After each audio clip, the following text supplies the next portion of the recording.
Kembali lagi di Cahaya Hati Indonesia. Sebagaimana yang telah saya janjikan tadi, kita akan selanjutnya mendengarkan tausiah dari guru kita Kiai Haji Engkos, yang insya Allah beliau akan berbagi ilmunya dengan bentuk suudzon terhadap Allah. Seperti apa selengkapnya? Kita dengarkan sama-sama. Assalamualaikum warahmatullahi wabarakatuh. Warahmatullahi wabarakatuh. Alhamdulillahilladzi hadana lihada wa ma kunna linahtadiya laula an hadana Allah. Asyhadu an la ilaha illallah wa asyhadu anna Muhammadan abduhu wa rasuluh. Allahumma salli wa sallim wa barik ala Muhammad wa ala ali Muhammad kama sallaita ala Ibrahim wa ala ali Ibrahim innaka Hamidum Majid. Wa ba'du faqala Allah Ta'ala fil Qur'anil Karim a'udzu billahi minasyaitonir rajim wa likullin darajatun mimma 'amilu wa ma rabbuka bighafilin amma kanu ya'malun. Shadaqallahul azim. Para pemirsa Cahaya Hati di studio dan Bapak Ibu semua di rumah masing-masing yang semoga dirahmati oleh Allah Subhanahu wa taala. Amin ya Rabbal. Tasyakur kita haturkan pada Rabb yang Maha Ghafur, puja kepada Tuhan yang Maha Kuasa yang telah mencurahkan inayah, hidayah dan nikmat kepada kita juga, kepada kita semua, sehingga kita menikmati Indonesia yang damai, Indonesia yang tertib, Indonesia yang bahagia dengan agama dan sikap keberagamaannya. Masya Allah, ketika kita tahu bahwa Indonesia adalah anugerah terbesar dari Allah Subhanahu wa taala, ini gambaran bahwa kita harus bersyukur kepada Allah. Apa itu syukur? Adalah bentuk refleksi, bentuk sikap, bentuk tahu dirinya bangsa kita dengan kemerdekaan, lalu kita mengisi kemerdekaan ini dengan apa yang diinginkan Allah Subhanahu wa taala.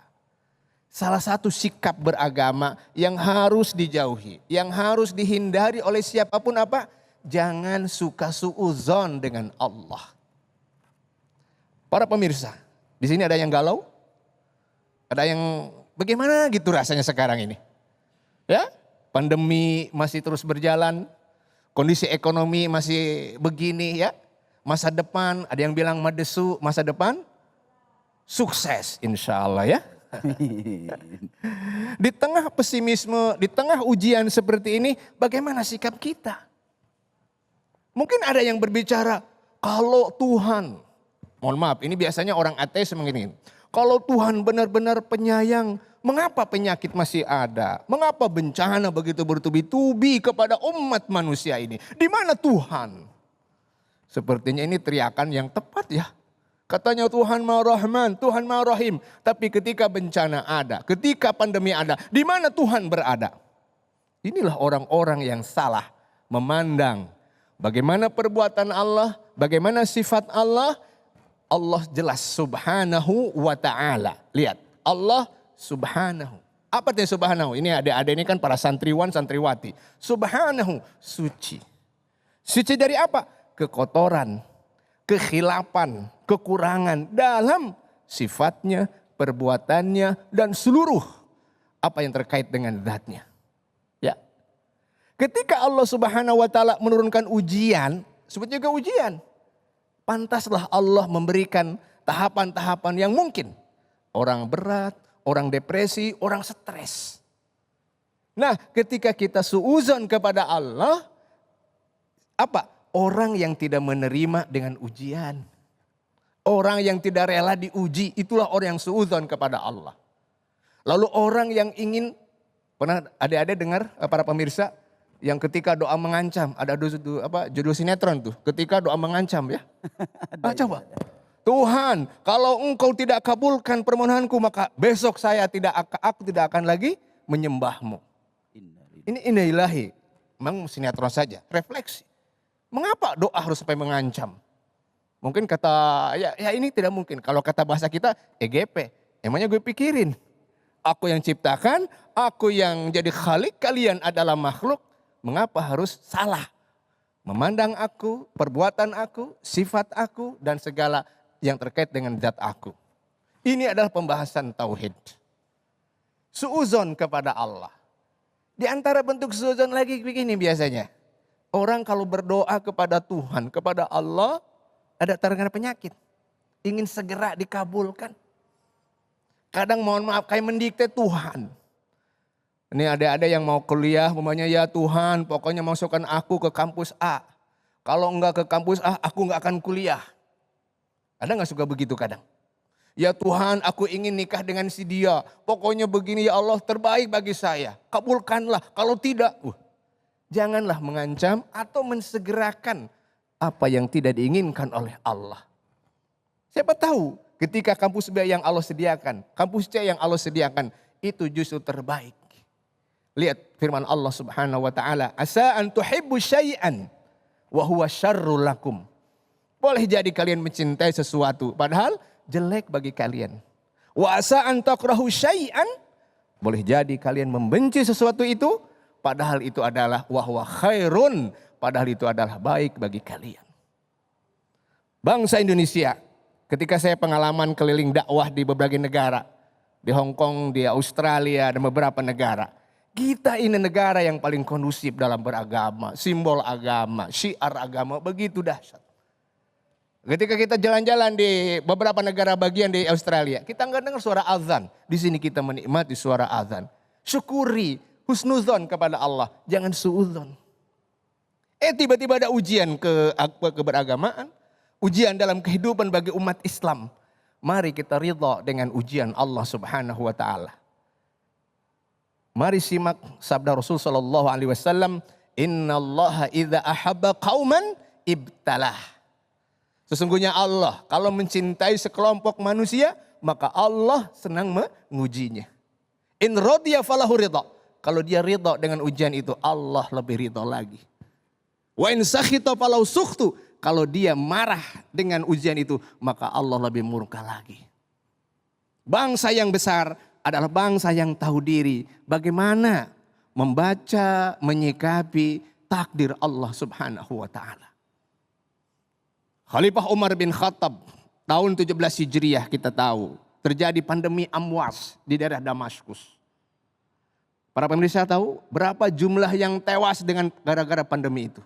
20.000 sahabat tewas. Termasuk Abu Ubaidah bin Al-Jarrah, gubernur Damaskus. Termasuk Mu'ad bin Jabal, orang-orang besar. Semua tewas dengan pandemi amwas itu. Kalau ada dengan suudzon kepada Allah, tentu kita bisa bicara. Kenapa ya orang terbaik zaman Rasul, sahabat, dekat dengan pusat wahyu, diuji seperti itu. Kita sekali-kali tidak demikian. Umar dengan cerdas. Ketika menarik rombongan tidak masuk ke Damaskus, balik kanan ke Madinah, lalu ada yang berkomentar, "Wahai Khalifah, kenapa engkau tidak masuk kota Damaskus? Apakah engkau lari dari takdir Allah?" Apa jawaban Umar bin Khattab? Ya, kita lari dari takdir Allah yang satu menuju takdir Allah yang lain. Takdir Allah yang satu masuk ke Damaskus pasti terkena pandemi. Kalau takdir yang kedua apa? Menyelamatkan diri alias tidak masuk ke daerah yang terkontaminasi oleh pandemi itu. Inilah sikap muslim yang baik. Sikap muslim yang indah. Indonesia yang besar, Indonesia yang punya sejarah dan legenda yang hebat. Jangan disalah kaprahi, jangan dikotori dengan sikap suudzon, salah sangka, salah faham, salah persepsi dengan apa yang Allah kehendaki. Ana urid, anta turid, walakinnallaha yaf'alu ma yurid. Saya punya keinginan, Anda punya keinginan, tapi Allah maha berkehendak atas segalanya. Masya Allah tabaraka wa ta'ala.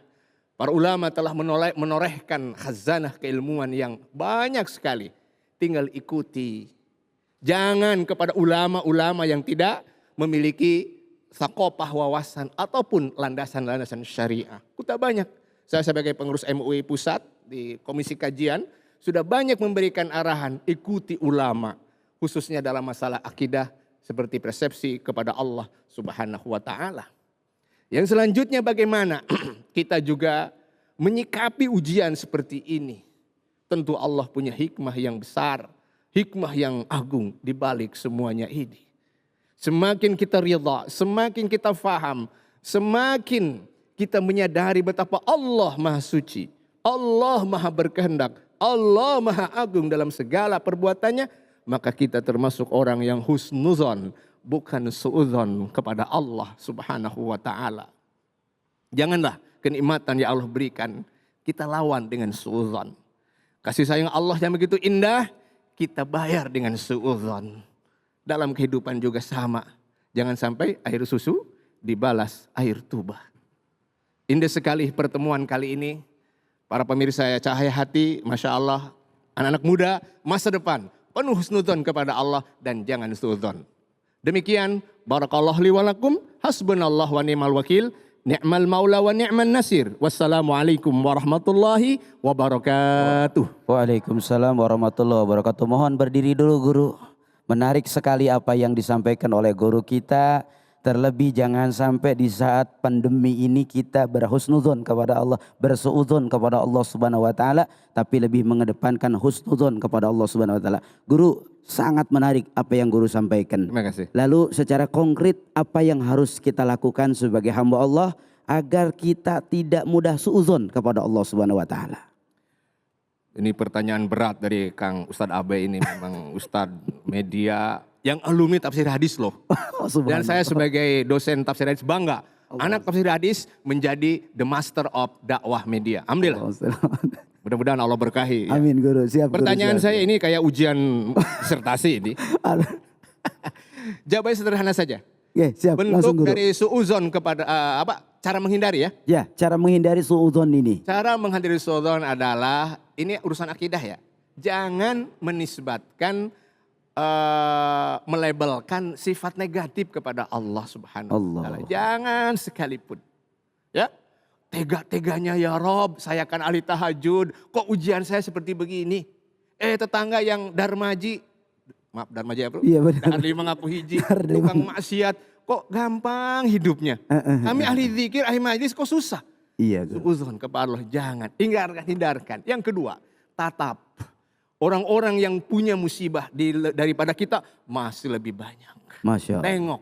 Kenapa Rasul dipanggil dengan Isra dan Mi'raj? Agar traveling melihat dunia. Traveling melihat ujian-ujian Allah yang begitu besar. Melebihi ujian kepada Rasulullah SAW. Jadi pemirsa, marilah di masa pandemi traveling ya ke berbagai negara. Biar tahu bagaimana kenikmatan Allah masih lebih banyak di kita. Masya Allah. Daripada di negara-negara lain. Saya saksi hidup. Masya Allah. Dengar azan, lihat Ustadz Abe dengan gampangnya kita dakwah di sana sangat berat sekali. Karena mereka adalah minoritas muslim. Yang ketiga, tentu saja selalu kita istighfar kepada Allah. Kenapa pada salat istighfar? Kenapa? Kita memohon kepada Allah, kita jangan sampai ya kita menodai kesucian, keagungan dan otoritas sifat zat Allah yang naudzubillah itu adalah sifat dari mukmin yang jelek tentu saja kalau suudzon dan mukmin yang lurus kalau husnudzon kepada Allah Subhanahu wa taala. Masya Allah, tabarakallah. Terima kasih guru, begitu sangat menyejukkan. Dan insya Allah apa yang guru sampaikan betul-betul ini bisa jadi pedoman bagi semua masyarakat untuk jangan sampai mereka punya sifat suudzon kepada Allah Subhanahu wa taala. Karena innamal hayatu fitnah, hidup ini adalah ujian. Maka ketika kita pengen naik derajat harus sabar dalam menghadapi ujian. Insya Allah setelah ini kita akan menjawab pertanyaan-pertanyaan yang sudah masuk ke media sosial kita di @cahayahati_inews di segmen Jamaah Bertanya. Insya Allah nanti akan dijawab langsung oleh guru-guru kita semua. Tetap di sini, jangan kemana-mana di Cahaya Hati Indonesia.